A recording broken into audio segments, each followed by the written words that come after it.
친구들아, 잠시 후면 후면 피곤하지 피곤하지 않으리. 않으리. 다시 다시 죄와 죄와 근심 근심 없고 없고 주 주 내 내 눈물 눈물 닦으리. 닦으리. 주의 주의 부드러운 부드러운 음성 음성 우리를 우리를 격려하신다. 격려하신다. 낙심 낙심 말고 말고 전진하라. 전진하라. 도전 끝 노정고 끝날이라. 끝날이니. 아멘. 아멘. 주 예수님, 주님 당신은 이 땅에 오셔서 하나님의 갈망과 뜻을 위하여 기꺼이 십자가의 길을 가셨습니다. 아멘. 세상에 있는 모든 어떠한 것들을 다 뿌리치고 오로지 하나님을 사랑하고 하나님의 뜻에 의해 기꺼이 좁은 길을 가셨습니다. 또 아멘. 사람에게 수치당하고 또 멸시당하셨지만 이것을 정말 하나님의 뜻, 오로지 뜻을 위해 견고히 곧게 나가신 주님, 아멘. 당신은 죽고 부활하셔서 사람으로서 정말 승천하시고 아멘. 부활하심으로 우리 안에 살아 계신 하나님이십니다. 그 아멘. 생명이 우리 안에 있습니다. 우리도 아멘. 이런 똑같은 노정 안에 전진하길 원합니다. 주님, 아멘. 이 생명을 의지해서 당신의 아멘. 갈망에 따라 또한 나가기 원합니다. 정말 이 아멘. 시간 우리의 마음을 다시 한번 활짝 열어드리고 아멘. 우리에게 또 들을 길을 허락하시고 또 볼 수 아멘. 있는 눈을 주님 열어주시길 원합니다. 당신의 아멘. 갈망을 더욱더 말씀하시고 해방해 주십시오. 우리의 정말 인식과 또 우리의 이상이 새로워지도록 아멘.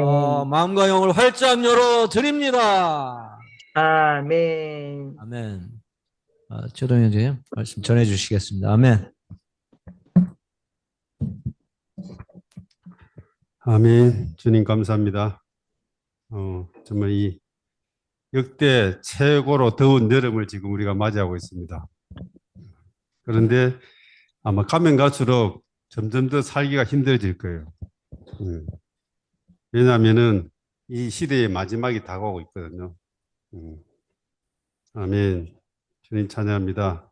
오늘 이 사내아이와 이 두짐승 이야기하는데, 이 사탄과 이 두짐승 이야기하려고 하니까,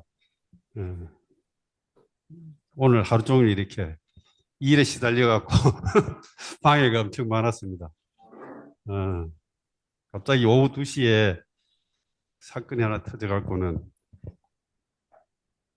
한 개 1,000만 원짜리 하는 펌프가 동시에 2개가 다 고장이 타버렸어요. 그냥 지한테 뚜껑을 여니까 연기가 무르무르 올라오더라고. 문제는 원인을 알아야지 또 수리하는데 원인을 찾으려고 그 넓은 골프장을 계속 돌아다니면 얼굴이 새까맣게 다 탔습니다. 정신없어요. 원인을 찾아내고 지금 업자를 붙여서 지금 좀 있으면 수리할 거예요. 그러면 끝나고 또 가봐야 되는데, 제가 좀 벼락치기라서 이 메시지 항상 바로 하기 전에 준비하는데 오늘 시간이 별로 없었습니다. 그래서 최선을 다해서 또 교통할 수 있길 원합니다. 우리가 지난번에 전체적인 도표 70일에와 그리스도에 다시 오신가, 그다음에 성도들 휴거 전체에 대해 이야기했죠, 그렇죠? 전체적인 조망은 이미 우리가 다 봤습니다. 그리고 요한계시록은 다시 말씀드리지만은 1장부터 11장까지가 전체적인 하나의 순서 다 있고, 오늘 교통하는 12장부터는 어디에서부터 주로 어디에 있는가 하면은 남아있는 후 3년 반 대환란 동안에 일어나는 큰 사건들입니다. 그냥 사건들이 아니고 바로 대환란 동안 일어나는 큰 사건들을 하나하나 이렇게 열게 놓는 거거든요. 그 중에 첫 번째가 바로 계시록 12장에 있는 사내 아이의 이야기고, 그 다음 13장의 두 짐승의 이야기입니다. 지난주에 잠시 이야기했지만은 그게 마지막 일에 7년, 여기에 3.5, 42달, 1260일, 다 똑같은 3년 반이죠.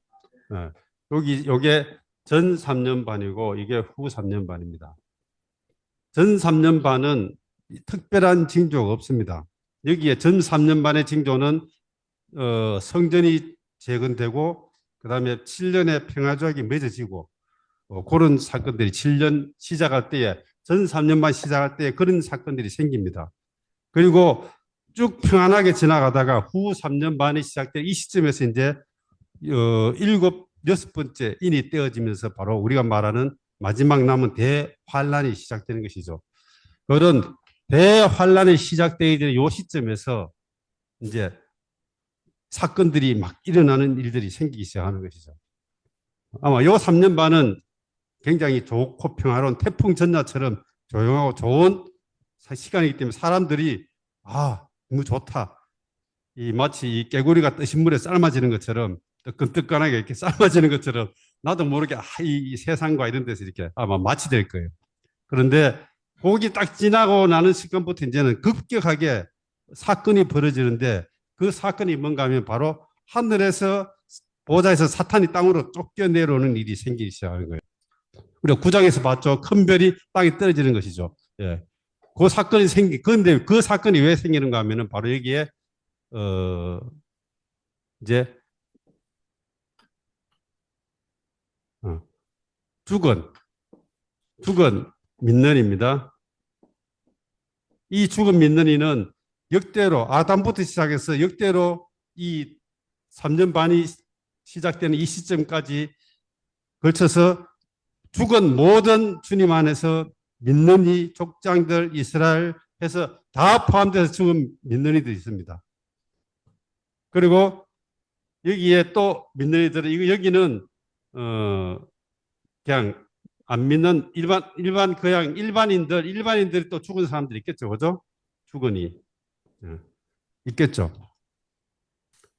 그런데 이들은 전에 이야기했지만은 마지막 천년에 끝내 흰 보좌의 심판에서 그들은 부활할 것이고 이들은 그 이후의 문제입니다.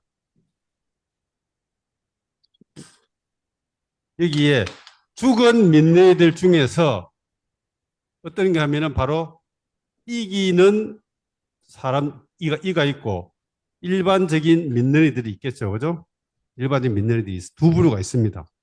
이기는 민내들 중에서는 우리가 알고 있는 많은 영적인 사람들, 바울도 포함해서 첫 번째 이 사람들은 여기에 이기는 자들은 어떤 사람들로 구성된가 하면은 바로 순교자들입니다. 순교자들이죠. 첫 번째 순교가 누가 했습니까? 바로 아벨이죠, 아벨. 네, 첫 번째 순교자는 아벨이었습니다. 그러니까 아벨부터 시작해서 역대로 주님을 섬기고 하나님의 간증을 위해서 하나님 편에서 산 사람들 중에서 순교한 민너리들이 이기는 자들입니다.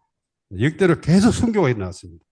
이 순교한 자들이 이거는 여기는 순교를 못하고 순교를 안 했는지 못했는지 모르지 못하고 그냥 자기의 이 천수를 다 누리다가 침대에서 죽은 사람들이겠죠.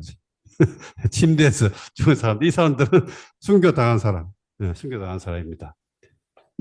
그러니까 요 중에서 이 사람들을 보고 우리는 이 전체는 요 전체를 보고 바로 여기에 12장에 나오는 사내 아이를 뵌 여자라고 합니다. 이게 전체가 총체가 다 이 여자이고 이 몸 전체는 머리에 있으면 해를 입었다고 이야기했죠. 이것은 바로 신약의 민내들을 대표합니다. 왜냐하면은 주님이 이 땅에 오실 때에 해의 시대였거든요. 그리고 이 발밑에 또 뭐가 있죠? 예. 달이죠, 달. 네, 달이죠, 달. 발밑에 달이 있습니다. 달은 구약의 이스라엘입니다. 이스라엘. 유대인들이죠. 이스라엘. 그리고 여기에 또 12의 별이 있죠, 별. 이거는 바로 이 아담부터 시작 족장시대. 족장시대의 사람들 말하죠. 아담 창조된 백성인 아담, 그 다음에, 부르심 받은 족속인 이스라엘, 그 다음에 믿음으로 정말 구원받은 믿는 이들, 이 총체가 바로 여기에 나오는 여자입니다. 이 총체가 이자가 결국은 여기에서 어디로 가죠? 새 예루살렘에도 동일하게 이 구성으로 되어 있습니다. 그럼 뭐 이거는 믿는 이들 전체를 말하고 있는 겁니다. 그런데 이 여자가 잉태를 했습니다. 지금 임신해서 잉태해서 뭘 낳는가 하면 여기에서 이제 사내 아이를 지금 잉태하고 있는 거예요. 곧 이렇게 출산하려고 하는 잉태하고 있는 그런 상황입니다. 그러면은 여기에 바로 이 사내 아이가 여기 말하는 이 무리의 순교자들, 이 무리의 사람들이죠. 이들은 왜 순교했는가? 잘 먹고 잘 살려고 순교인 것이 아니라 바로 하나님을 경배하고 하나님을 섬기는 그런 정상적인 노선을 가려고 하다 보니까 다른 사람들에게 핍박을 받게 돼 있죠. 네. 오늘 우리가 이 거듭나고 난 이후에 믿음을 길을 가고 난 이후에 아무도 나를 핍박하지 않는다. 그러면은 나는 순교자가 될 일이 없죠, 그죠? 아무도 날 핍박하는데 누가 어떻게 순교하겠어요? 네. 혼자 가서 벽에다 머리 박고 죽겠어요? 네. 그런데 정상적인 하나님의 길을 취하려고 하면은요, 뭐가 오는가 하면은 핍박이 오게 돼 있습니다. 핍박이 오게 돼 있어요. 그 핍박이 어디서부터 오는가? 가까이 있는 사람부터 나를 핍박하기 시작하는 거예요. 멀리 있는 사람은 언제 봤다고 나를 핍박하겠어요, 그죠? 가까이 있는 가족, 친척, 직장 동료, 하여간 나와 가까이 있는 사람들부터 핍박이 시작하는 거예요. 그 핍박이 오기 시작하죠. 그리스도인이 된 이후부터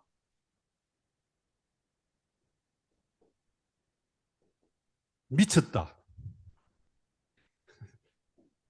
치우쳤다,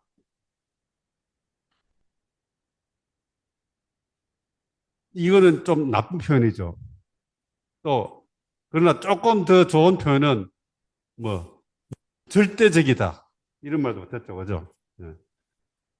이런 말들을 안 들었다면은 내가 한 번도 이렇게 순교자의 삶을 살지 않은 거예요. 그러니까 우리가 몸이 죽어서 순교자가 아니고 순교자의 삶을 살면은 순교자가 되는 겁니다.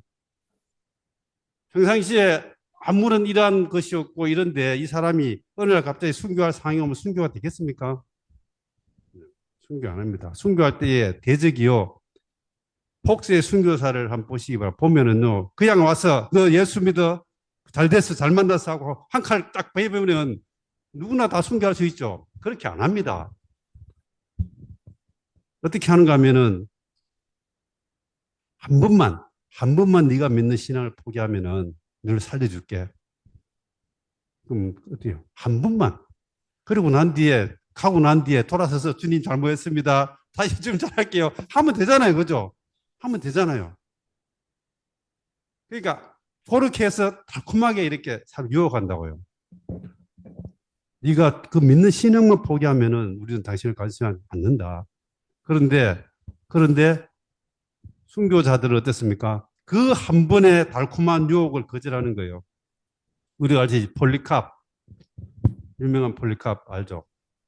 그는 80세가 이미 넘어서 순교를 했는데 그를 잡으려고 이제 로마의 군병들이 왔어요. 집에 왔는데 로마의 군병들이 잡아가려고 하니까 폴리캅이 말했습니다. 나에게 조금만 시간을 달라. 기도할 수 있는 시간을 달라. 그래서 그가 앉아서 경건하게 기도를 했습니다. 그런데 그 기도하고 가는 모습이 너무나 감동스러워서 로마의 군인들이 당신이 그 믿는 거 그거 한 번만 포기하면 우리가 그냥 갈게요. 예, 안 한다고 합니다. 그냥 갈게요. 왜? 로마의 그 병사들이 솔직히 그렇게 했거든요. 예. 그런데 폴리캅이 한 말이 있잖아요. 내가 80이 되는 이때까지 주님이 한 번도 나를 소홀하게 대한 적이 없는데 내가 지금 이 나이에 내가 무슨 부귀영화를 누리겠다고 내가 이 주님을 포기할 수 있느냐. 결국 그는 순교당했죠. 결국은 다 순교사에 나오는 이야기들은 다 이런 이야기들이에요. 그들이 순교하지 않아도 될 만한 이유나 많은 것들이 있었어요. 어떤 사람은 가정을 돌봐야 되겠죠, 그죠? 어떤 사람은 또 다른 걸 해야 되겠죠. 부모가 있을 수도 있고 많은 환경들이 있는데 그들은 그런 환경들을 어때요? 포기하고 순교당했습니다. 만약에 우리가 지금 교회 생활하면서 그런 환경에서 만약에 내가 가정을 돌보지 않고 자녀들을 돌보지 않고 교회를 돌보지 않고 이렇게 해서 만약에 순교했다면 사람들이 뭐라고 할 거예요? 막 이렇게 이야기할 겁니다. 뭐 그 정도까지 해야 돼? 그죠? 뭐 너무 치우친 거 아니야? 극단적이잖아. 가정을 잘 돌봐야지. 이런 이야기 수도 없이 들었죠, 그죠? 저는 교회 산에서 제가 가장 많이 들은 말이 뭔가 하면은 형제님은 가정을 좀 잘 돌보셔야 됩니다. 잘 돌봐야 되겠죠. 네. 그러나 몸은 하나인데 그죠? 모든 걸 다 잘할 수는 없잖아요. 직장 생활도 해야 되고 교회 생활도 해야 되고 가정도 해야 되는데 항상 직장 생활, 이 교회 생활에 치중하면 어때요? 시간은 한정되고 가정이 결국은 소홀해질 수밖에 없죠. 그러면은 그 말을 나를 위해서 격려하는 말이 아니라 나를 비방하는 말이에요. 나를 비방하는 말. 네. 네. 그런 말을 들을 때마다 가슴이 아프죠. 가슴이 아픕니다. 나라고 자에 대한 사랑이 없겠습니까? 다 똑같은 거죠. 오치만 행제 중국에서 일어났을 때에 그 행진을 따르는 많은 사람이 일어났습니다. 갈망 있는 사람들이 줄을 위해서 줄을 섬기다 나왔죠. 그러나 그때에 저희 말하는 주님을 섬기는 전시관자들의 자녀들은 초등학교도 똑바로 못 갔습니다. 왜냐하면은 지금도 그때 얼마나 생활이 어려웠겠어요. 그죠? 그리고 그 중에 3분의 1은 원체 못 먹어서 영양이 부족해서 폐결핵으로 죽었습니다. 그리고 나머지 사람들은 공산당에서 죽었죠. 그들이 바로 순교자들입니다. 순교자들. 그죠? 그런 순교자들의 피가 있기 때문에 오늘 여기에 주의 회복이 이 땅에 있는 겁니다. 모두가 다 현재 상황과 현재의 필요나 이런 것들 다 타협했다면은 주님은 어떻게 길을 갔겠습니까? 미치고 치우치고 절대적인 게 잘못된 게 아니고 그렇지 않은 게 잘못된 겁니다.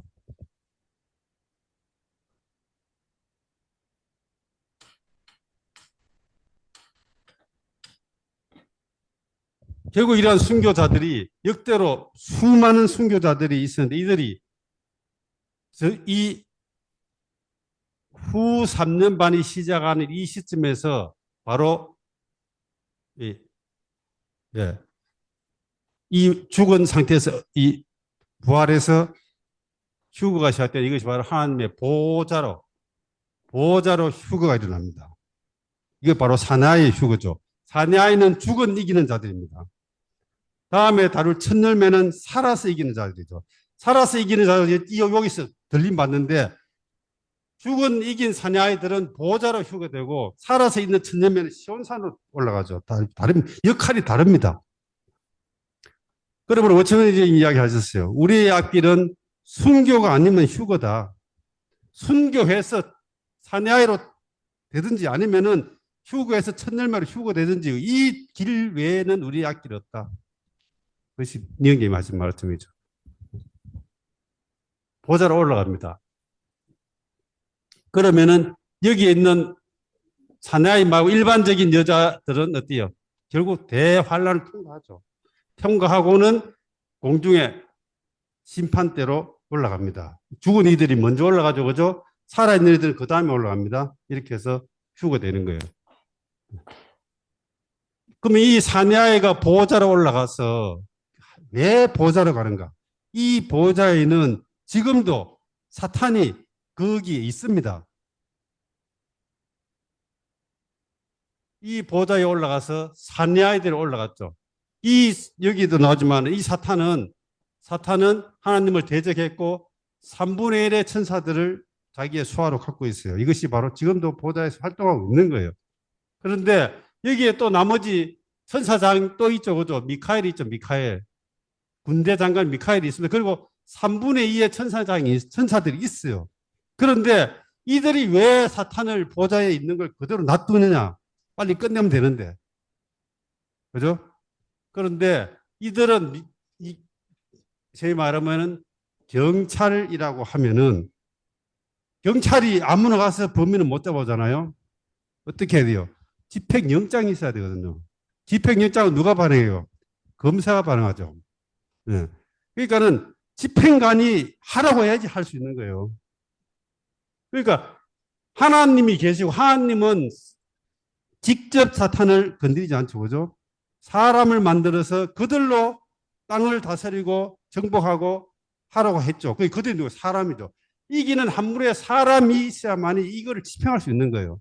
이들이 보좌로 올라가서 뭐예요? 사탄을 보고 너는 보좌에서 가라고 이제 땅으로 내려가라고 이 집행을 하는 겁니다. 영장을 발부하는 거예요.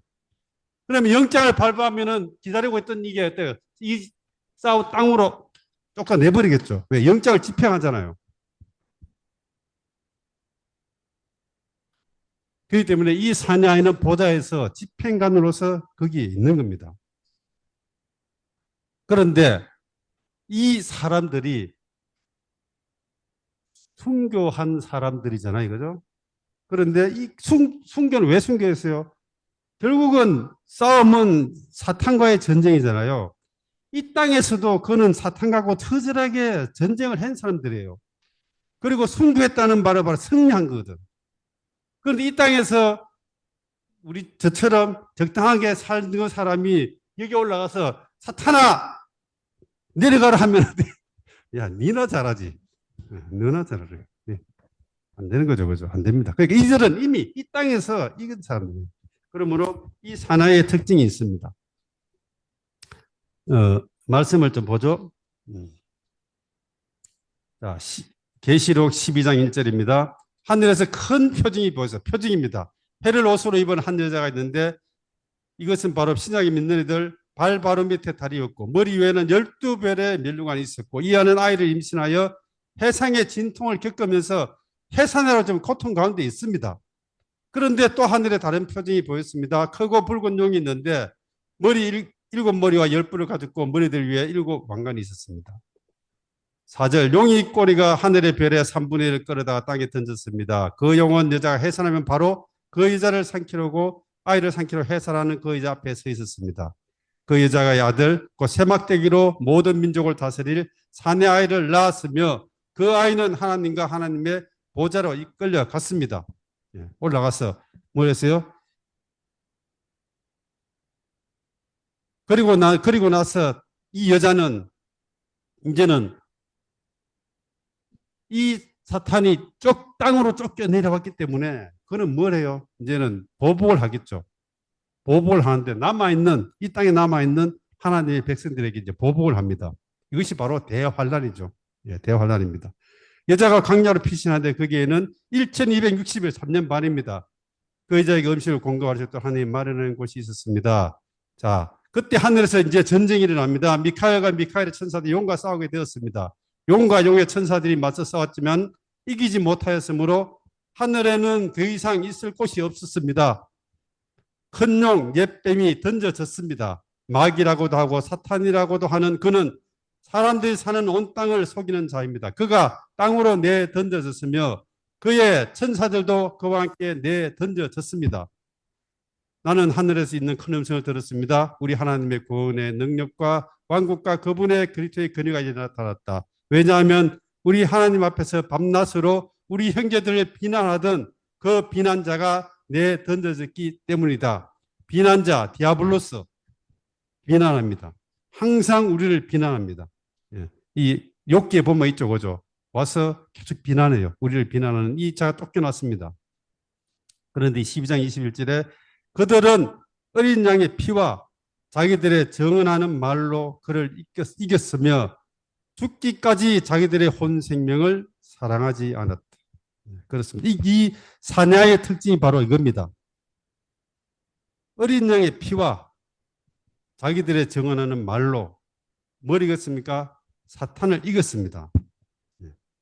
이 계속하는 이 비난자의 송사와 비난자의 방해를 이 피와 정언하는 말로 이겼고 또한 뭐예요? 죽기까지 자기 혼 생명을 사랑하지 않았다. 이 말은 이들이 순교당했다는 걸 말하고 있어요. 죽었다는 거예요. 죽기까지 혼 생명을 사랑하지 않았습니다. 자, 순교자들의 특징이 있습니다. 이 뭔가 하면 바로 혼 생명을 사랑하지 않는 것입니다. 혼생미 뭐예요? 혼생미 표현이 자아잖아요. 결국은 순교자들은 이 땅에서 자아를 거절하고 자아를 죽였다는 거예요. 자아는 바로 자기 자신의 표현이잖아요. 오늘 지금 우리의 이들은요, 물론 육체적으로 순교를 다 했지만 오늘 순교는 어디에서 일어납니까? 우리의 혼에서 일어납니다. 내가 원하는 거, 내가 하고 싶은 거, 내 선택, 내 수치를 거절하는 거, 자존심을 지켜야 되는 거, 내가 영광받기를 원하는 거, 다 혼에 있는 부분들이죠. 이런 것들을 거절하기를 훈련해야 하고 이것을 거절하려면 뭐가 돼요? 바로 사탄의 밥이 되는 거예요. 사탄의 밥이 되는 거죠. 그러므로 이런 것들을 싸워서 이기는 게 현재의 우리의 순교입니다. 이것이 바로 혼의 순교예요. 내 원하는 대로, 내 바라는 대로 할 수 없습니다. 주님이 뭘 원하시는가? 이것을 따라서 우리의 혼과 우리의 누림을 포기하고 그분을 관심하는 이것이 바로 혼의 순교이고 이러한 사람들이 바로 지금 이 시대의 순교자들이죠. 예, 순교자들입니다.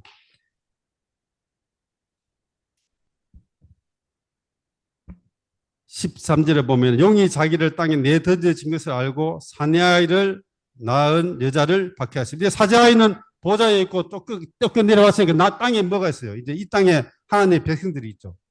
이 3년 반 동안 바로 이것이 이 땅에 있는 민너리들을 괴롭히는 것이 바로 대환란이죠. 사내아이를 낳은 여자를 박해하였습니다. 자, 한번 보세요. 여기에 여자가 있고 여기에 여자의 씨 사내아이가 있습니다. 그리고 여기에 뭐가 있어요? 옛뱀, 용이 있죠. 자, 이 세 개가 계시록 12장에 있죠. 그렇지만 이것은 어디에 시작이 어디에 있었어요? 바로 창세기 15장에 창세기 3장 15장에 여자 하와죠. 하와가 있었고 여기에 뱀이 있었죠. 그리고 하와에게 또 여자의 씨가 있죠. 여자의 씨가 뱀의 머리를 박살내는 것이고 뱀은 뒤꿈치를 상하게 한다. 이 여자의 씨와 뱀, 이것이 창세기 3장에 있는 것인데 이것이 어떻게 돼요? 6,000년 이상의 시간이 지나면서 이 하와는 단체적인 여자가 되었죠. 그죠? 예. 이 여자의 씨는 한 분 예수 그리스도가 여기는 뭐예요? 단체적인 그리스도 확대인 단체적인 사람이 되었죠. 그들이 되었죠. 그리고 이 옛 뱀은 어때요? 6,000년 동안 얼마나 많이 사람들을 먹었는지 그가 붉어요. 그거는 사람 피를 말하죠.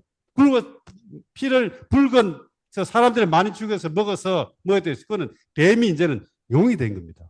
그러므로 성경 의도적으로 뭐라고 용이라고 할까? 옛 뱀. 예, 옛날엔 뱀이었어요. 예, 큰 용, 옛 뱀이 던져졌습니다.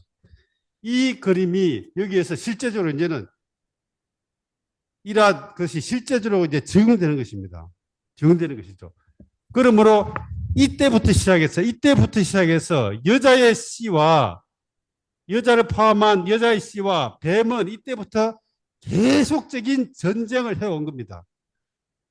계속적인 전쟁이 왔어요. 이 뱀의 일은 뭔가 하면은 이 여자와 여자의 씨들을 어때요? 끝내려고 계속적으로 시대마다 계속적으로 핍박이 왔죠. 매 시대마다 핍박이 있었고 핍박마다 핍박 일어나는 그 순간에 뭐가 있었습니까? 바로 순교가 일어난 거예요. 순교.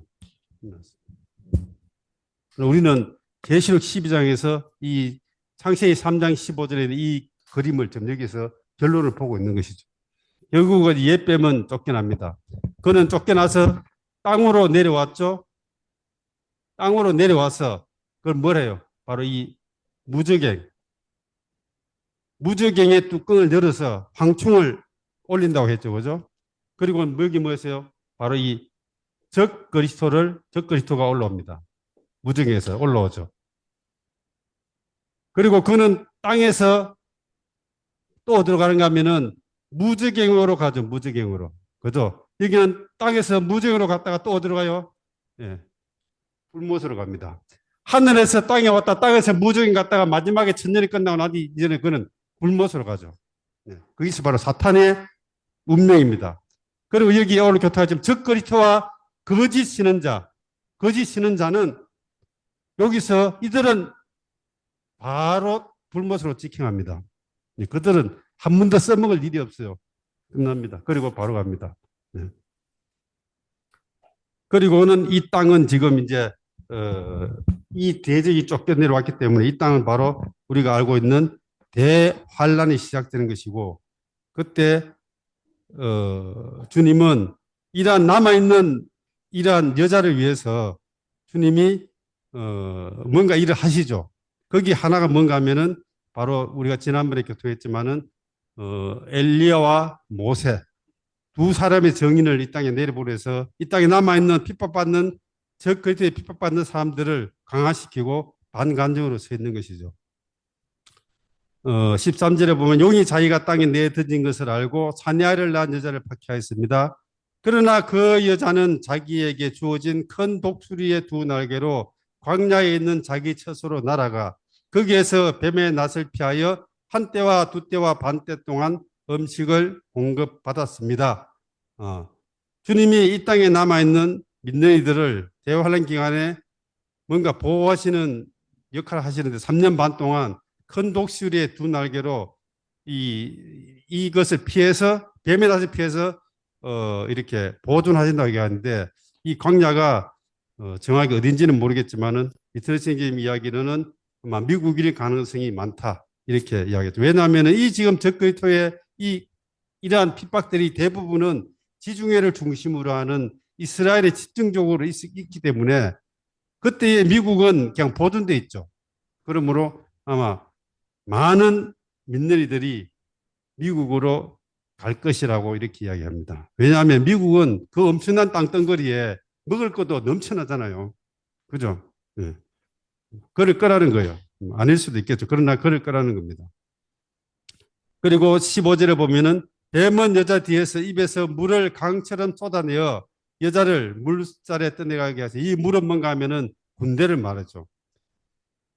군대를 동원해서 이제는 이스라엘 유대인들 또 믿는 이들을 이렇게 아마 이렇게 공격하는데, 그때에 땅이 여자를 도왔습니다. 땅이 입을 벌려 용이 입에서 쏟아낸 강물을 삼켰습니다. 예. 이들이 군대가 막 오는데 땅이 지진이 나서 땅이 갈라져서 이들을 삼킨다고 이야기하죠. 하나님이 보존하시는 거죠. 여자에게 화가 난 용은 여자의 씨 가운데 남아있는 사람들, 곧 하나님의 계명을 지키고, 이들은 유대인들을 말하죠. 남아있는 유대인들. 두 번째, 예수님의 증거를 가진 사람들, 믿는 이들입니다. 그러므로 대환란 전에 모두가 들림받는다, 이거 말이 틀린 거죠. 그죠? 대환란 기간에 예수의 증거를 가진 사람이 남아 있습니다. 그래서 전쟁을 일으키려고 나가서 바다의 모래 위에 서 있었습니다. 예.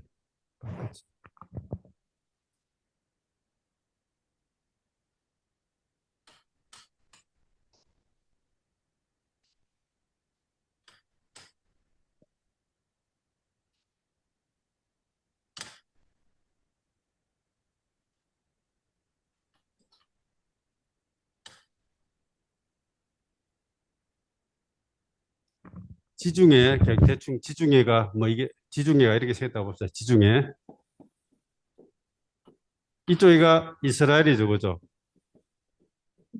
바다하고 육지하고 여기에 뭐 있어요?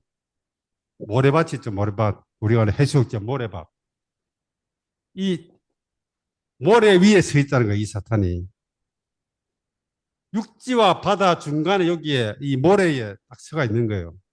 그리고 이제 그가 이제 여기 서서 땅에 와서 이제 일을 하죠. 바로 13장 1절에서 보면은 바다에서 한 짐승이 올라오는데 이 말을 하죠. 바다는 이쪽이죠. 지중해인데 성경에서 바다는 뭔가 하면은 이스라엘 막 이방 땅을 이방을 말해 이방.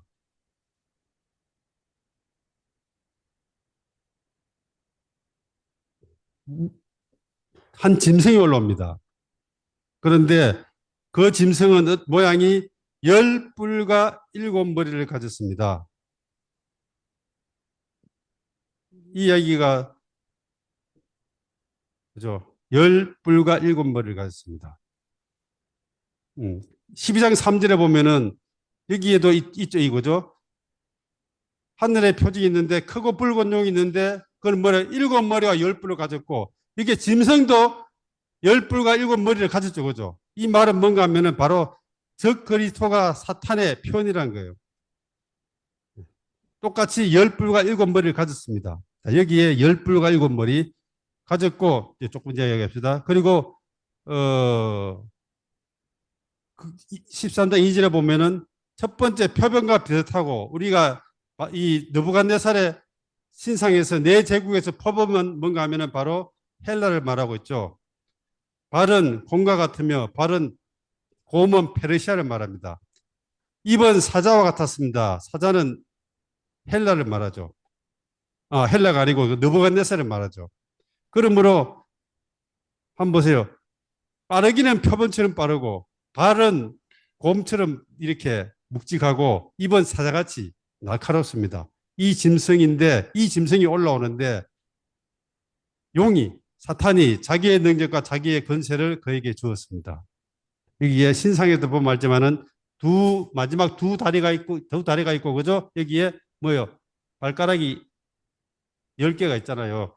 두 다리는 뭔가 이게 바로 이 로마 시대인데 로마가 왜 두 다리인가 하면 로마는 어떻게 해요? 동로마와 서로마로 분리되잖아요.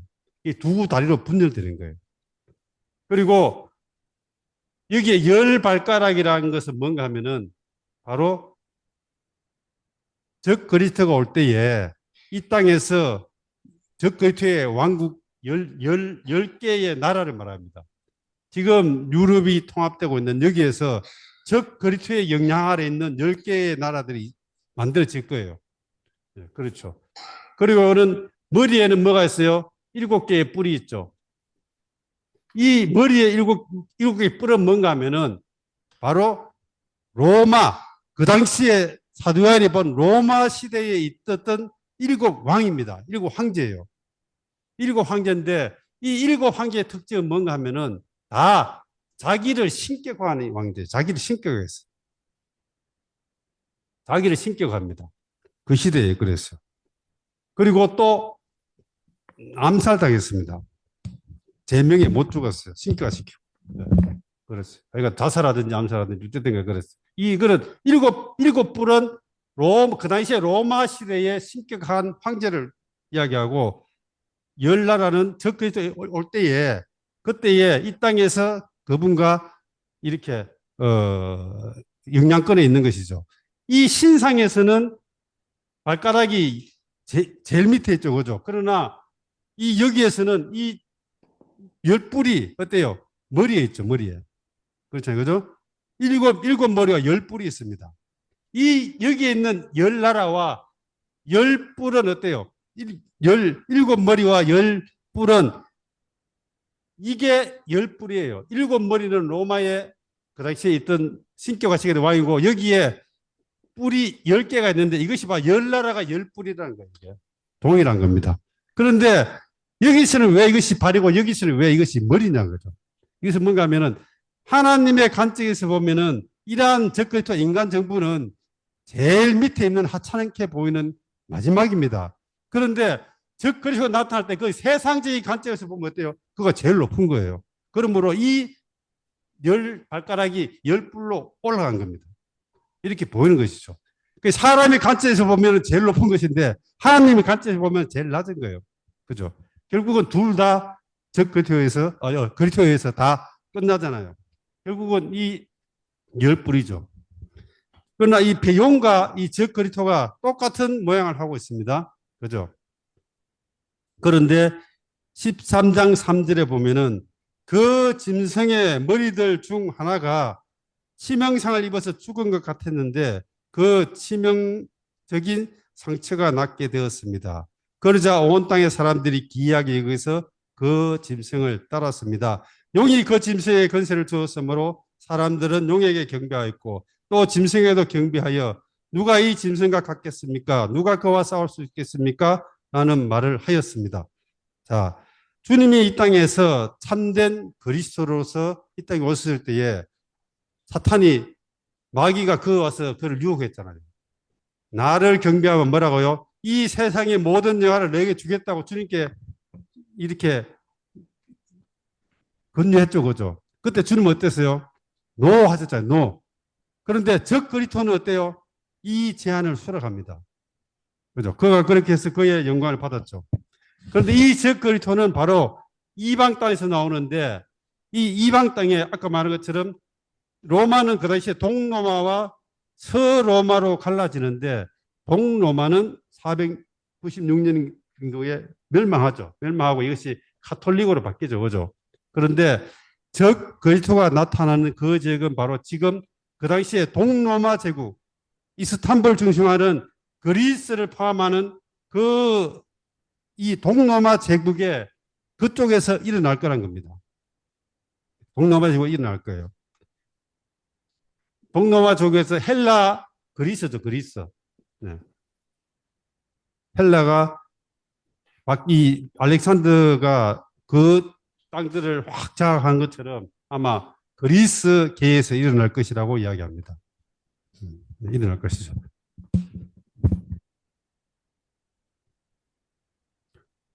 그런데 이 적 그리스도가 어때요? 아까 말한 것처럼 전 3년 반이 시작될 때에 바로 이스라엘과 평화조약을 맺죠. 그리고는 3년 반이 지나고 나면은 여기에 이 적 그리스도가 어때요? 살해당합니다. 살해당합니다. 죽어요. 그리고는 그가 다시 부활하죠. 살아납니다. 이 적 그리스도가 바로 예수 그리스도의 참 그리스도의 모양을 그대로 따라하는 거예요. 그러면 기묘하게 주님이 부활하셨다는 건 안 믿어도 아마 이 부활을 보고는 사람들이 다 믿을 거예요. 예. 바로 주님이 하는 걸 그대로 따라하잖아요. 그런데 그가 첫 번째 이제 여기에서 나오지만은 그가 죽을 때까지는 그는 그냥 특별한 인물이 아닙니다. 그러니까 뛰어난 한 사람일 뿐이에요. 예. 그런데 그가 죽었어요. 그러나 그가 부활합니다. 자, 여기에 요한이 이 글을 쓸 때는요, 도미티안 황제 시대였거든요. 네로가 우리가 아는 폭군 네로 있죠? 네로가 5번째 황제입니다. 그리고 이 요한이 있을 때가 바로 도미티안입니다. 6번째예요. 그리고는 그 다음에는 건너뛰어서 이 마지막 적 그리스도가 바로 적 그리스도가 7번째 로마의 황제가 되는 겁니다. 그리고 7번째 로마 황제가 3년 반 있다가 죽어서 부활할 때는 똑같은 모양은 똑같은데 이거는 바로 8번째 황제가 되는 거예요. 그런데 그가 죽고 난 뒤에 부활할 때는 옛날 그 모양은 그 모습인데 여기에 들어오는 영은 누군가 하면 바로 네로의 영이 이 사람에게 들어와서 부활한 거예요. 네로 폭군 알죠, 그죠? 예.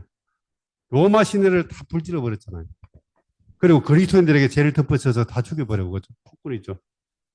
이 사람이 3년 전에는 정상적이고 아마 훌륭한 지도자였는데 3년이 딱 지나고 부활하는 순간에 적 그리스도에 의해서 사탄에 의해서 이렇게 무적행이 열리고 그런 동시에 일어나서 그가 네로의 영이 그에 들어와서 부활하는 그 시점에는 그는 완전히 사탄과 똑같은 사람이 되어버립니다. 여기 있는 것처럼 사탄의 능력을 받았기 때문에 그는 엄청난 능력과 기적들을 행하기 시작하죠.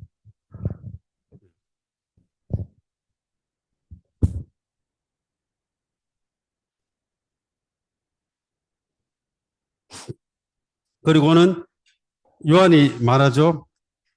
마지막 13절 18절에 있죠.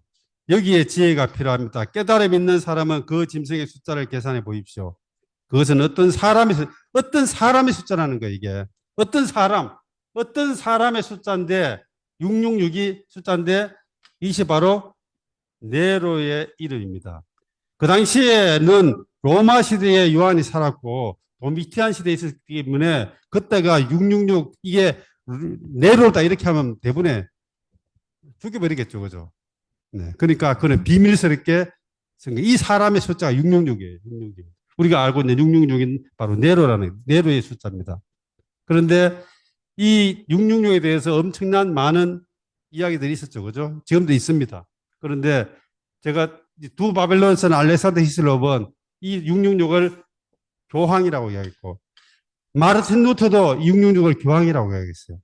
그들은 원체 가톨릭에 적대적이었기 때문에 이 교황이 진절문이 났을 거예요. 그래서 교황에다가 666이라고 덮어 씌우는 거예요.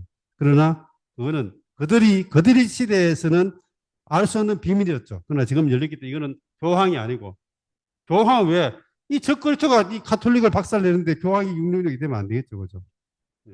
그리고 666은 네로입니다. 예. 예.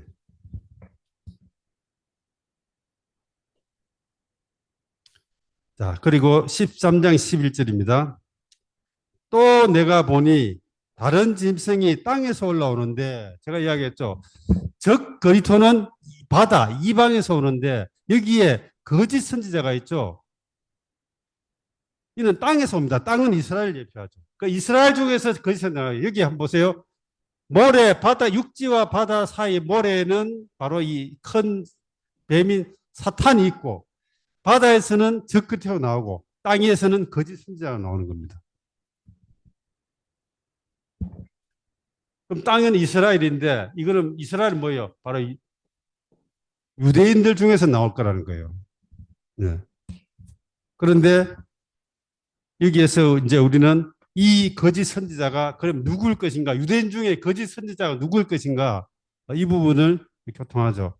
그런데 많은 사람들이 이 이스라엘에서 나오는 유대인 중에 거짓 선지자는 유다 있죠. 가룟 유다. 주님을 판 유다일 것이라고 이야기합니다.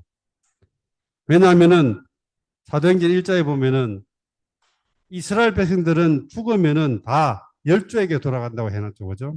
그런데 유다는 죽었는데 뭐라고 기록했는가 하면 사도행전은 그는 자기 곳으로 갔다 이렇게 이야기합니다. 그건 열조에서 간 게 아니고 자기 곳으로 갔어요.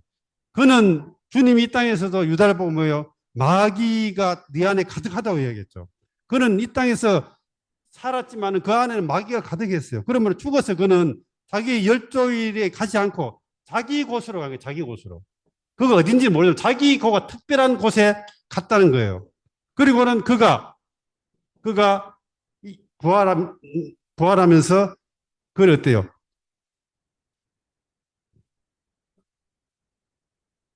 14, 21절 내가 보니 또 다른 짐승이 땅에서 올라오는데 이 짐승은 어린 양처럼 두 뿔을 가졌고 용처럼 말합니다. 모양은 어린 양인데 뭐예요? 말은 용처럼 하는 거죠. 이 짐승은 첫째 짐승 앞에서 거짓 선지자입니다. 첫째 짐승의 모든 권세를 행사하며 땅과 땅에 거하는 사람들이 치명적인 상처에서 나온 첫째 짐승을 경배하도록 합니다. 이 거짓 선지자는 주님은 십자가에 팔았지만은 이 적그리스도를 숭배하도록 경배하도록 사람들을 부추깁니다. 그리고 이 짐승은 큰 기적들을 행하는데 심지어 사람들 앞에서 불이 하늘에서 땅에 내려오도록 합니다. 그 시대에 누가 있었어요? 엘리야가 있었죠. 엘리야가 하늘에서 불을 내렸습니다. 그러니까는 사람들이 와 놀랐죠, 그죠? 이 거짓 선지자가 나도 그거 할 줄 알아 하면서 자기도 이렇게 하는 거예요. 그죠?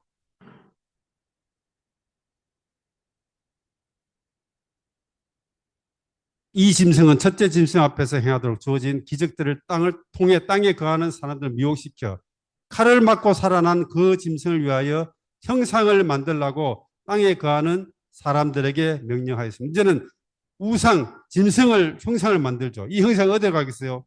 성전에 가겠죠. 그리고 능력을 받아서 첫째 짐승의 형상에 호흡을 줍니다. 심지어 첫째 짐승의 형상이 말을 하도록 하였으며 첫째 짐승의 형상 앞에 경배하지 않는 사람은 누구든지 죽임을 당하게 하였습니다. 그것이 바로 대환란 가운데 일어난 일이죠. 이 짐승은 모든 사람들, 또 낮은 사람이든 높은 사람이든 부자든 가난한 사람이든 자유인이든 노예이든 다 그들의 오른손이나 이마에 표를 받게 하고 누구든지 그 짐승의 이름이나 그 이름의 숫자를 표로 가진 사람이 아니면 사거나 팔 수 없게 합니다. 예, 여기에 이마나 오른손에 표를 받게 해서 이거는 바로 이 짐승을 경배한다는 표시죠. 그러므로 이 3년 반 동안에 이러한 일이 생기는데 이 3년 반 동안에 이러한 적 그리스도와 이 우상을 경배하지 않기 위해서 맞서는 사람들이 있겠죠. 이 사람들은 대환란 기간에 순교를 당합니다. 이것이 바로 우리가 14장에서 교통한 후기에 이기는 자들이에요. 후기에 이기는 자들. 나머지는 이 후기에 3년 반 동안 순교되지 못한 사람들은 결국 대환란을 통과해서 마지막에 또 주님께 이렇게 또 부활해서 주님의 심판 앞에 가겠죠. 아멘. 주 예수님. 그러므로 우리는 여기에 바로 땅 하늘에서 쫓겨내려온 사탄, 용이죠. 사탄과 바다에서 올라온 적 그리스도, 그리고 땅에서 올라온 거짓 선지자, 이 세 바로 사탄적인 삼일성이죠. 이 셋은 똑같은 일을 하고 똑같은 말을 하는데 이것이 뭔가 하면 바로 삼일 하나님을 그대로 이렇게 요즘 말로 하면 짝퉁처럼 이렇게 하는 거예요. 거짓처럼 희한하게 하는 거죠. 그 사람들이 미혹하도록 이렇게 하는 겁니다. 그런데 이 여기에 공통적인 뭐 이들은 능력이 있어요. 능력과 뭐예요? 기적이 있습니다. 능력과 기적이 있어요. 네, 기적이 있죠. 네, 그러므로 이 사람들이 이 땅에서 활동할 때에 주님을 알지 못하는 생명을 모르는 사람들은 다 이들을 따라가게 되어 있습니다. 심지어 믿는 이들도 그렇습니다. 오늘 기독교 가운데서 가장 사람들이 많이 따르는 게 뭐였습니까? 바로 병 고침과 기적입니다. 그것만 하면은 사람 모으는데 아무 문제 없어요. 특히 저도 그런 꿈을 많이 꿨거든. 주님 내게 병 고치는 은사를 주시면은 내가 병을 탁 아픈 사람 앉아 하면은 사람들이 주일마다 때를 지고 올 건데 이런 유혹에 있잖아요. 그런 유혹이 다 있어요. 아마 형제님도 그런 유혹이 있죠. 그죠? 나에게 막 그런 능력이 있으면 얼마나 좋을까. 그런 거 하잖아요. 그죠? 그러나 주님이 아무런 능력도 주지 않았습니다. 왜 그런가 하면은 주의 회복은 기적과 능력을 따르는 것이 아니라 뭘 따릅니까? 우리는 생명의 노선을 따르는 사람들이거든요. 그러므로 생명의 노선을 따르지 않는 사람들은 여기에 다 미혹하게 될 거예요. 한번 보세요. 죽었다가 3일 만에 살아나서 주님, 예수님처럼 그렇게 행동하고 있지. 큰 기적도 베풀지. 큰 능력도 있지. 누가 따라하지 않겠어요? 모든 사람, 이 땅에 있는 모든 사람들이 다 미혹해 될 거예요. 그런 시대에 생명을 추구하는 한물의 사람들은 여전히 남아서 이러한 적 그리스도와 사탄과 거짓 선지자의 이러한 역사에 반간적으로 서 있게 되겠죠. 그리고 그들은 이 땅에서 순교당해서 후계 이기는 자들이 될 겁니다.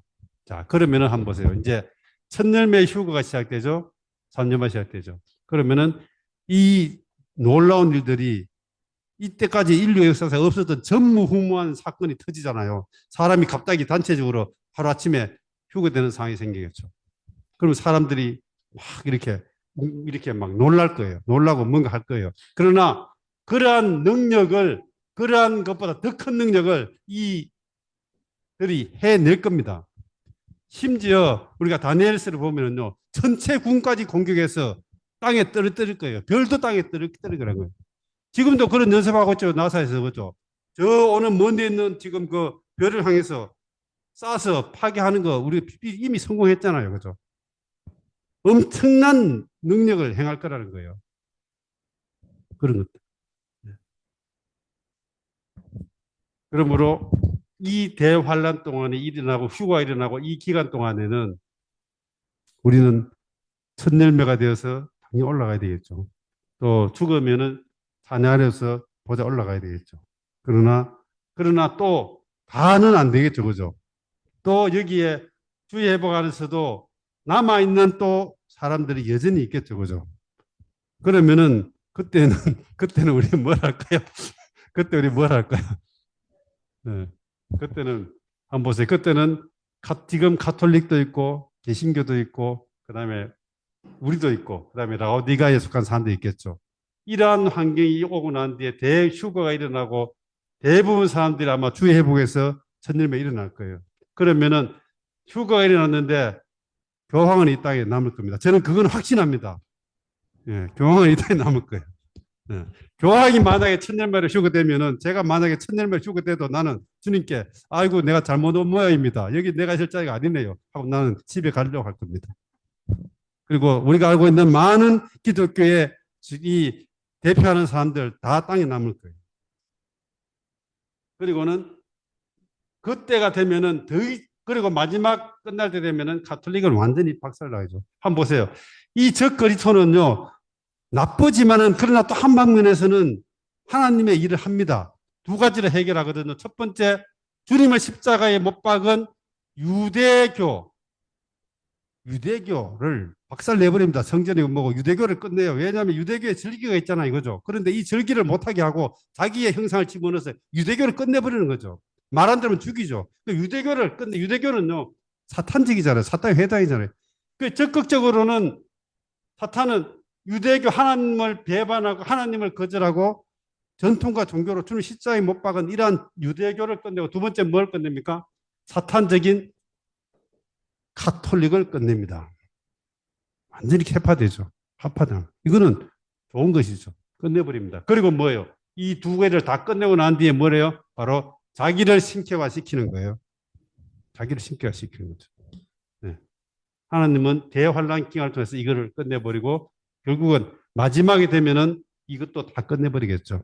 그럼 우리는 오늘 이 시대에 아까 이야기하지만 이 땅에 만약에 내가 남아있어서 이 환란을 통과한다면은 이 많은 믿는 이들이 그때도 내가 가톨릭에 가겠습니까?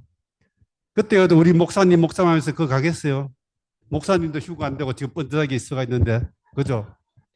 맨날 주의 뜻대로 하라고 큰 소리 치는데 다음 주 주일날 가니까 강당에 앉아도 그거 가겠냐고요? 안 가겠죠, 그죠? 그럼 도대체 어디에 사람들이 휴거됐는가 막 찾아다니겠죠, 그죠? 그러면 대부분의 믿는 이들이 휴거는 주의 회복에서 일어날 거예요. 이 노선이 일어날 겁니다. 그러면은 사람들이 어디로 가있어요? 그때는 아마 이 집회에서 아마 터져 나올 거예요. 주일 되면 아마 이렇게 번호표 발행을 될지 몰라요.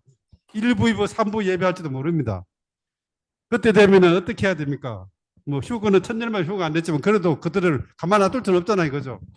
적그리스도와 이러한 것에 대해서 우리를 가르쳐야 될 거 아니에요. 이 대환란 기간을 후계 이견자들로 만들어야 될 거 아닙니까? 그죠? 여전히 지금 이 땅에서도 위임이 있고 대환란 기간에서도 주의 회복의 위임이 있습니다. 아멘.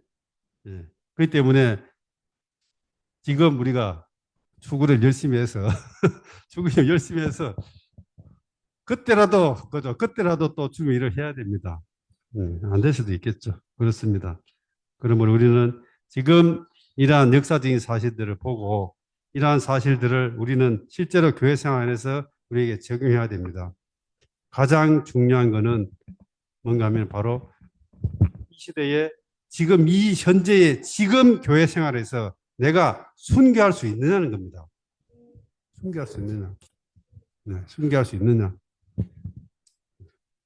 조금만 몸이 아프면 이제 교회와 집회가 뒤로 처지고 내 상태가 안 좋으면은 안 보이고 네, 이런 많은 것들이 어디서 생기는 거예요? 바로 다 이 혼의 순교가 안 돼서 그래요.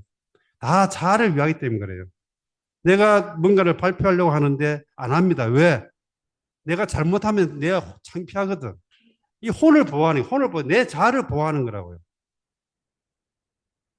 이런 주님이 안에서부터 이런 작은 음성들이 계속적으로 말하는데 나를 기준으로 해서 이러한 작은 음성들을 다 무시해버리고 내 마음대로 행하는 것이 이건 바로 순교하는 것이 아니고 내 마음대로 하는 것이에요. 그러므로 내 작은 감정들과 내 작은 것들을 그거를 거절하고 자아를 거절하고 기꺼이 믿는 이들과 하나 되어서 십자가의 길을 통과해서 가야만이 혼의 순교가 일어나고, 이러한 혼의 순교는 우리를 순교자로 만들어 가는 것입니다. 이렇게 교회 생활하면은 주님이 일찍 오시면은 천일말 들림받는 것이고, 늦게 오시면은 사내아이로 들림받는 거예요. 워치맨에게서 우리의 앞길은 순교가 아니면 후교라고 이야기하신 거예요. 이런 길을 갈 수 있기를 원합니다. 그리고 우리는 더 이상 자아를 위해서 우리의 이 손의 순교를 이렇게 포기하고 자아를 위해서 사는 이러한 종류의 생활을 안 할 수 있기를 원합니다. 이러한 순교가 바로 현재의 교회 생활에 있습니다. 이 내용을 가지고 개요는 이 내용들을 다 이렇게 정리한 것입니다.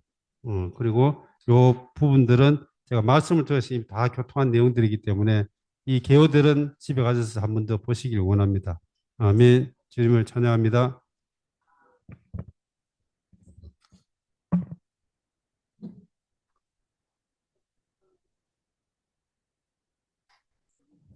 아멘. 우리가 계시록의 후반부에 특별히 이제 오늘 12장, 13장을 우리가 다뤘는데요. 이 내용들을 보면 정말 드라마틱하죠. 그 내용들이. 무서운 부분도 있지만은 그 내용들을 이렇게 하나하나 보면 엄청난 그런 사건들이 일어납니다.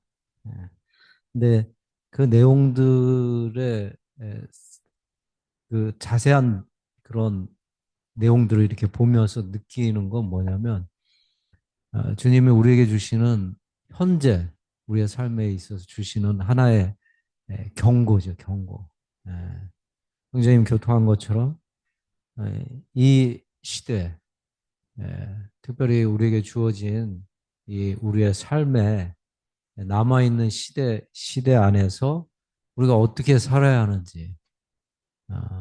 아까 찬송 베들레헴의 주 예수를 이렇게 할 때 주님이 십자가에 가셨지만, 십자가에서 죽으셨지만 그 삶이 십자가의 삶에 그 순교의 삶을 사신 거거든요. 우리의 타락한 생명을 거절하고 하나님의 뜻과 하나님의 갈망을 위해서 기꺼이 자신을 드리는 순교의 삶을 살았기 때문에 그분이 십자가에 가실 수 있었던 거죠. 근데 그 삶에 보면은 많은 유혹이 있잖아요. 그죠? 유혹이 있고, 많은 이런 어떠한 것들이 있습니다. 그러나 주님은 기꺼이 자신을 낮추고, 자신의 영광을 구하지 않고 하나님의 뜻에 따라 기꺼이 십자가의 그런 삶을 사셨습니다. 결국은 십자가에 가셨죠.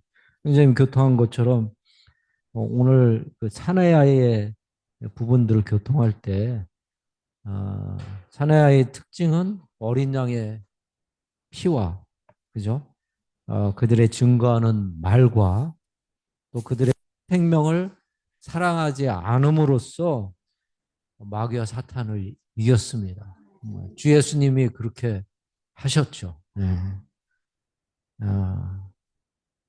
정말 우리에게 어린 양의 피가 있습니다. 그 피로 우리는 구속받았고 또 사탄을 이길 수 있는 것은 우리를 씻으시고 우리를 구원하신 그 피가 있다라고 우리는 증언해야 합니다. 증거하는 말이 그거거든요. 피가 우리에게 있다. 우리를 구원했고 사탄을 끝낸 그 피가 있다는 것을 증언하는 것이 우리의 유혹이 있을 때, 우리의 어떤 송사가 있을 때, 그때 사탄에게 말함으로써 이길 수 있습니다. 뿐만 아니라 형제님 교통한 것처럼 혼생명, 그죠? 오늘 우리의 인생에서 정말 혼생명을 정말 사랑하느냐, 혼생명을 거절하느냐, 그런 삶 안에 있습니다. 자세한 교통 안에서 정말 빛비침이 있음을 인하여 감사합니다. 형제님의 교통 안에 큰 여자는 역대 하나님의 믿는 하나님을 따르는 하나님의 백성이 총체를 말하고 있다고 했습니다. 그게 창세기에 나타나 있죠. 그죠? 하와가 있고 여자의 씨가 있고 그다음에 뱀이 있습니다. 그게 이제 결국은 자라서 거기서도 자라서 결국은 확대돼서 여자는 정말 온 하와는 정말 하나님을 섬기고 따랐던 온 백성들을 말하고 있는 것이고 여자의 씨는 산의 아이로 정말 하나님의 갈망과 하나님의 사랑하고 또 여자의 강한 부분으로서 결국 이 산의 아이가 하늘에 산의 아이가 하늘에 있는 사탄을 쫓아내는 그 산의 아이는 죽은 믿는 이들을 말하고 있다고 말씀했습니다. 그리고 창세기 뱀이 결국은 용이 됐죠. 형제님이 많은 사람들을 이 잡아먹은 용이 붉은 용이라고 했는데 아주 그게 옛뱀 바로 용이라고 했습니다. 또 거기에 나와 있는 세 가지 또 영역이 있는데 뭐냐면 하늘과 바다와 땅을 말하고 있고 하늘에서는 사탄, 그죠? 사탄과 바다에서는 짐승, 땅은 거짓 선지자들. 이게 마치 삼일성의 이런 어떠함과 같이 이들이 많은 기적을 행함으로 정말 사람을 미혹해 하고 끝까지 미혹해서 하나님의 이런 생명을 얻지 못하도록 끝까지 정말 유혹을 한다고 했습니다. 아까 전자에 말씀한 것처럼 정말 우리는 이런 모든 사항들을 봄으로써 오늘날 이 시대 안에 우리의 삶 안에 정말 휴거 아니면 사내 아이가 되어야 합니다. 그러려면 여기서 정말 순교의 삶이 필요한데 저는 이 말씀을 들으면서 골로새서 1장에 있는 이 말씀이 생각나요. 바울이 그리스도의 남은 고난을 위해서 그리스도의 남은 고난 그것이 뭐냐면 교회를 위해서 이런 환란을 내 육체에 고난을 내 육체에 채운다고 말하고 있습니다. 우리의 이 시대 안에 정말 우리의 그리스도의 남은 생활 안에 정말 하나님의 갈망인 교회에 정말 우리가 헌신하기 원하고 마땅히 이런 삶을 받아들임으로써 순교자의 길을 가기를 원합니다. 아멘. 오늘 들은 이런 메시지 중에 부담 있는 부분들을 교통할 수 있습니다. 줌에 들어오신 형제자매님들 이렇게 음소거 해제하시고 교통할 수 있습니다. 아멘. 우리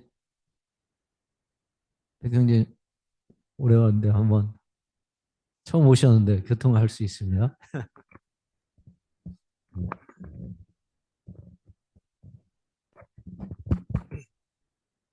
아멘. 카메라를 봐야 되나요?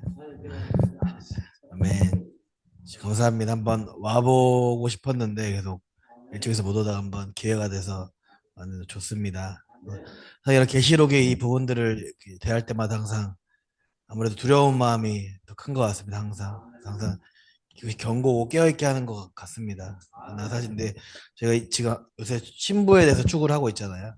근데 사실 우리가 신부로서 주님을 기다리는 거잖아요. 사실 이런 무섭고 두려운 방면들도 있지만 사실은 우리가 신부로서 사랑하는 분을 기다리고 있는 건데 우리가 다만 무서워서 벌벌 떠는 것이 아니라 사랑하는 그분을 더 사모하고 기다리는 마음이 더 크면 좋겠다라는 그런 느낌이 더 많이 들었습니다.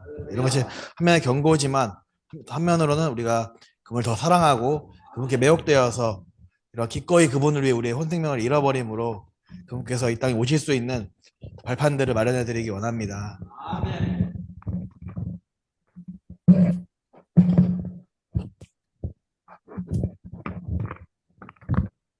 주님 당신을 사랑합니다. 오늘도 형제님의 메시지를 통해 많은 돌이킴이 있습니다. 많은 날 저는 내가 원하는 것과 내가 하고 싶은 것, 그리고 이제 자존심을 지켜야 하는 것과 어떨 땐 영광을 갖기를 원했던 것까지 이 모든 것들은 다 혼에 있는 부분들이었던 것이었습니다.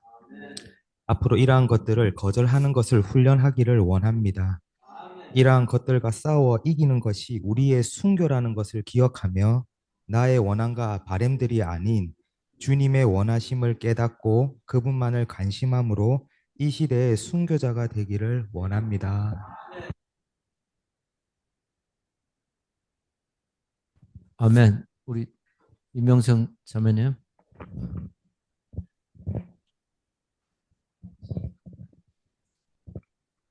아멘. 주 예수님, 우리는 휴거되든지 순교되든지 둘 중에 하나를 선택해야 하는데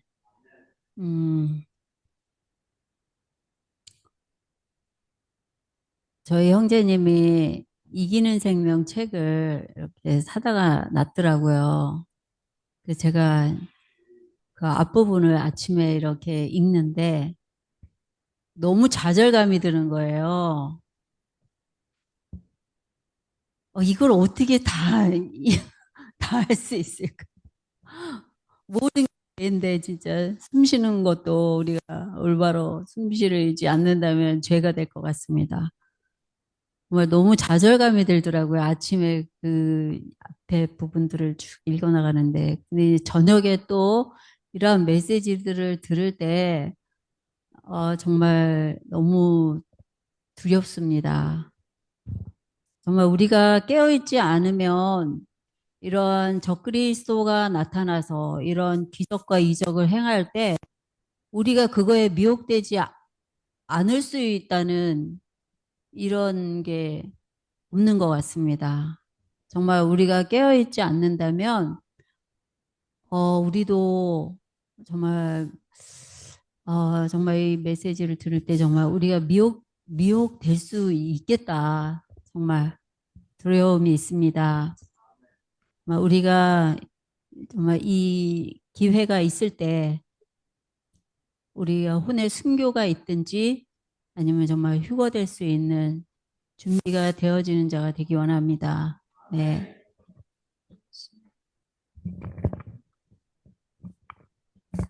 주 예수님, 주님을 찬양합니다.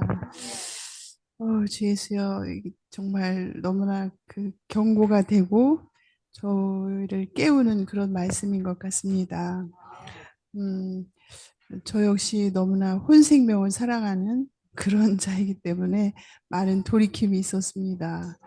제가 좋아하는 것, 세상적인 것들이 너무나 많고 그런 것에서 정말 철저히 돌이키기 원합니다. 우리가 순간순간 깨어서 정말 우리의 혼생명을 거절하고 하나님의 뜻에 또 맞는 하나님의 갈망에 따라 그런 사는 하나님의 생명을 사는 그런 자들이 될 때 우리가 정말 순교에 우리의 혼생명을 거절하는 그런 삶을 살 때 순교자의 삶을 사는 것이라고 하셨습니다. 더 깨어서 정말 철저히 혼생명을 거절할 수 있는 그런 믿음이 정말 필요한 것 같습니다. 아멘.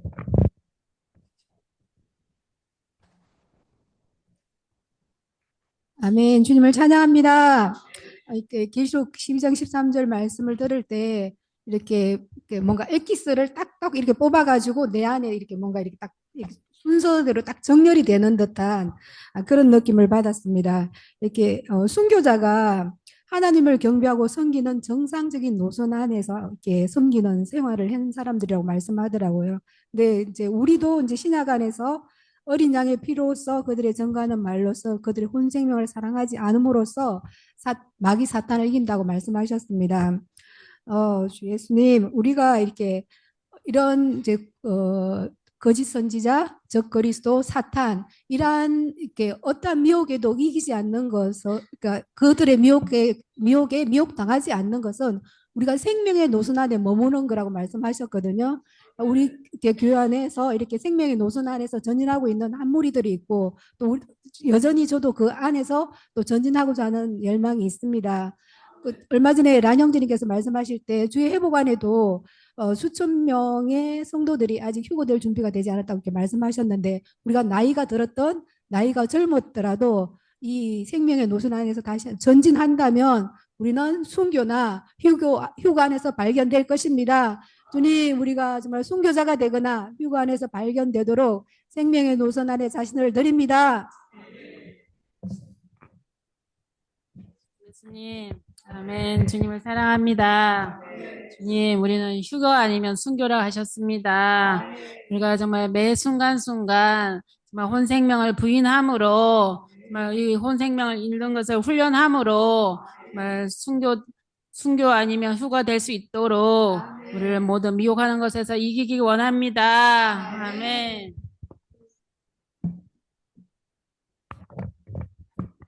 아멘. 줌으로 들으신 분 중에 교통하실 분 계신가요?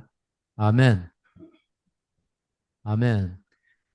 그러면 메시지 9번에 그 계시록 12장 11절 있죠. 이 말씀을 선포하고 집회를 마치도록 하겠습니다. 12장 11절.